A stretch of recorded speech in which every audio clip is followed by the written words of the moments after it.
ನಮಸ್ಕಾರ ಎಲ್ಲರಿಗೂ welcome back to my channel Sonu special. ಇವತ್ತು ನಾನು ಒಂದು 15 ನಿಮಿಷದಲ್ಲೆಲ್ಲ ಕಜ್ಜಾಯನ ಹೇಗೆ ಮಾಡ್ಬೋದು ಅಂತ ಹೇಳಿ ತೋರಿಸ್ಕೊಡ್ತಾ ಇದ್ದೀನಿ. ಈ ಕಜ್ಜಾಯಕ್ಕೆ ನಾವು ಯಾವುದೇ ರೀತಿ ಪಾಕ ತೆಗೆಯುವಂಥ ಅವಶ್ಯಕತೆ ಇಲ್ಲ. ತುಂಬಾ ಸುಲಭವಾಗಿ ಅತಿ ಬೇಗನೆ ಮಾಡ್ಕೊಳ್ಬಹುದಾದಂಥ ಒಂದು ಕಜ್ಜಾಯದ ರೆಸಿಪಿ ಇದು. ಬನ್ನಿ ಹಾಗಾದರೆ ಹೇಗೆ ಮಾಡೋದು ಅಂತೇಳಿ ನೋಡ್ಕೊಳ್ಳೋಣ. ಸ್ಟವ್ ಮೇಲೆ ಒಂದು ಫ್ರೈಯಿಂಗ್ ಪ್ಯಾನ್ ಇಟ್ಕೊಂಡಿದ್ದೀನಿ. ಇದಕ್ಕೆ ನಾನಿಲ್ಲಿ 1 ಕಪ್ಪು ಬೆಲ್ಲ ಹಾಕ್ಕೊಳ್ತಾ ಇದ್ದೀನಿ. ನಾನಿಲ್ಲಿ ಉಂಡೆ ಬೆಲ್ಲ ತೊಗೊಂಡಿದ್ದೀನಿ, ಹಾಗಾಗಿ ನಾನು ಯಾವುದೇ ರೀತಿ ಸೋಸ್ಕೊಳಲ್ಲ, ಡೈರೆಕ್ಟಾಗಿ ಹಾಕ್ಕೊಳ್ತಾ ಇದ್ದೀನಿ. ಇದರಲ್ಲಿ ಯಾವುದೇ ರೀತಿ ಕಸ ಇರಲ್ಲ. ಅದೇ ಕಪ್ ಮೆಷರ್ಮೆಂಟಲ್ಲಿ 1 ಕಪ್ಪು ನೀರನ್ನು ಸೇರಿಸ್ಕೊಳ್ತಾ ಇದ್ದೀನಿ. ಈಗ ಚೆನ್ನಾಗಿ ಬೆಲ್ಲನ ಕರಗಿಸ್ಕೊಳ್ಬೇಕು. ಇಲ್ಲಿ ಬೆಲ್ಲ ನಮಗೆ ಯಾವುದೇ ರೀತಿ ಪಾಕ ಬರೋ ಅಂಥ ಅವಶ್ಯಕತೆ ಇಲ್ಲ. ಬೆಲ್ಲ ಎಲ್ಲ ಚೆನ್ನಾಗಿ ಕರಗಿ ಕೈಗೆ ಅಂಟ್ತಾ ಇರುತ್ತೆ ನೋಡಿ, ಅಂಟು ಪಾಕ ಅಂತ ಹೇಳ್ತೀವಲ್ಲ, ಆ ರೀತಿ ತೊಗೊಂಡ್ರೆ ಸಾಕು. ಅದು ಪಾಕ ಏನೋ ಅವಶ್ಯಕತೆ ಇರಲ್ಲ, ಜಸ್ಟ್ ಈ ರೀತಿ ಕೈಗೆ ಅಂಟಿದ್ರೆ ಸಾಕಾಗುತ್ತೆ ನೋಡಿ. ಹೀಗೆ ಮುಟ್ಟಿದರೆ ಅಂಟಬೇಕು.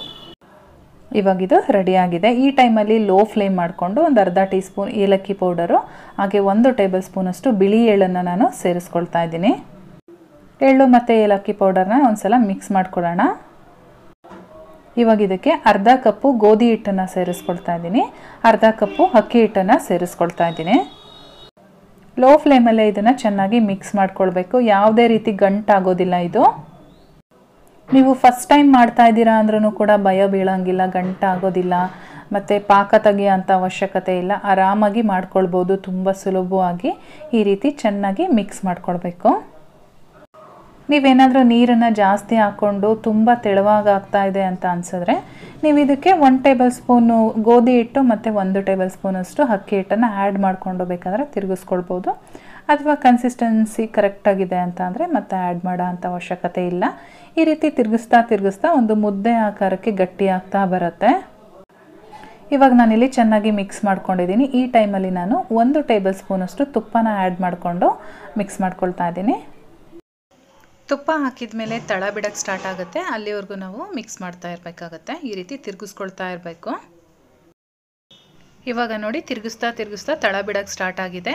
ಇವಾಗ ಇದನ್ನು ನಾವು ತಣ್ಣಗಾಗಲಿಕ್ಕೆ ಸ್ಟವ್ ಸ್ವಿಚ್ ಆಫ್ ಮಾಡಿ ಒಂದು 10 ನಿಮಿಷ ಎತ್ತಿಟ್ಕೊಂಡಿರಬೇಕು.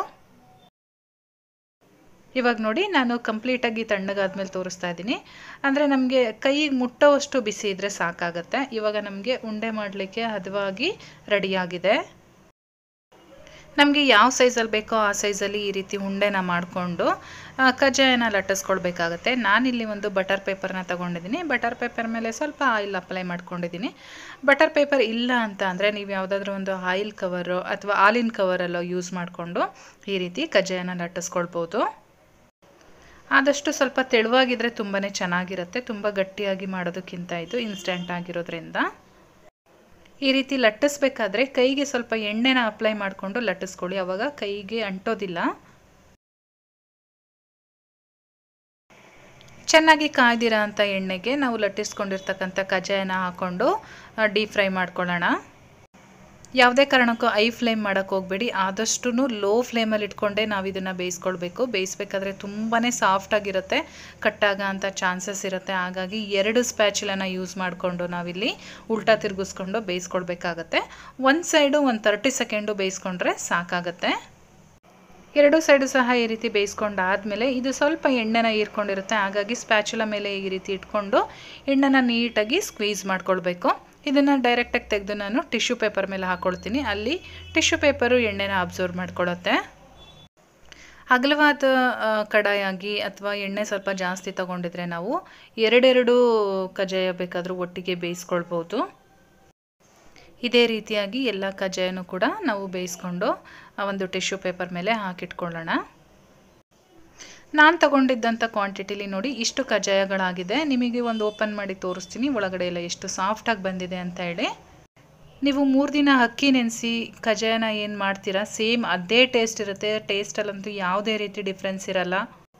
ದಿಢೀರಂತ ನೀವು ಒಂದು 15 ನಿಮಿಷದೊಳಗಡೆ ಎಲ್ಲ ಈ ಕಜ್ಜಾಯನ ಮಾಡ್ಕೊಳ್ಬೋದು. ಈ ಸರಿ ಹಬ್ಬಕ್ಕೆ ಟ್ರೈ ಮಾಡಿ ಹೇಗೆ ಬಂತು ಅಂತೇಳಿ ನನಗೆ ಕಮೆಂಟ್ ಮಾಡಿ ತಿಳಿಸಿ. ಇವತ್ತಿನ ರೆಸಿಪಿ ಇಷ್ಟ ಆಗಿದ್ರೆ ಒಂದು ಲೈಕ್ ಮಾಡಿ. ಚಾನಲ್ಗೆ ಹೊಸಬ್ರಾಗಿದ್ದರೆ ಸಬ್ಸ್ಕ್ರೈಬ್ ಮಾಡ್ಕೊಳ್ಳಿ. ನಾನು ಮತ್ತೆ ಸಿಗ್ತೀನಿ ಮುಂದಿನ ವಿಡಿಯೋದಲ್ಲಿ. Thank you.